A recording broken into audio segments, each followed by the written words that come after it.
श्री राम समर्थ। दिसंबर 16।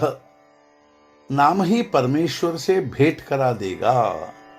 गंगा का अथवा अन्य किसी नदी का उद्गम हम देखें तो हमें वहां एक एक बूंद स्वच्छ जल नीचे गिरता दिखाई देगा।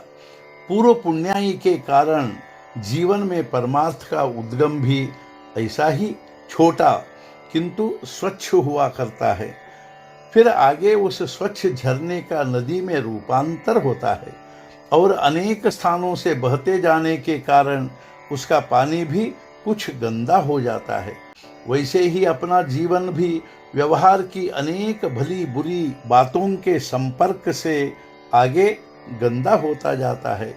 किंतु जैसे पानी में फिटकरी डाल दे तो पानी स्वच्छ होकर उसका सारा मल तली में बैठ जाता है, वैसे ही कोई भी काम करते हुए यदि हम भगवान का नाम ले तो उस कर्म के गुणदोष तली में बैठ जाते हैं और ऊपर निर्मल जीवन का अनुभव होता है।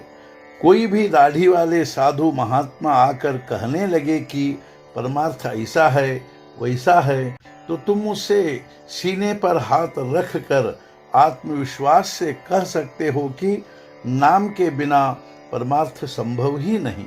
कर्म करते हुए नाम लेकर संतोष में रहना ही परमार्थ है। भगवान से प्रेम होने के लिए, उससे अपनत्व पैदा होने के लिए नाम जैसा साधन नहीं है। केवल अपनत्व में कितना प्रेम होता है। देखो, एक लड़का अपनी माँ के पास रहता था, बाद में उसकी शादी हुई, उसने पत्नी को अपनी माना और उससे प्रेम हो गया। आगे उसकी पत्नी जरा दुबली हुई तो उसे लगा यह समझदार है, बोलती नहीं है, लेकिन माँ उसे तंग करती होगी, इसलिए वह माँ से अलग हो गया। बस अपना मान लेने से कितना प्रेम हो जाता है देखो। अतः परमेश्वर अपना हो जाए, इसके लिए नाम की सहायता से हमें उसके साथ अपनत्व जोड़ना चाहिए। राम का प्रेम उसके नाम की संगति से ही उत्पन्न हो सकेगा।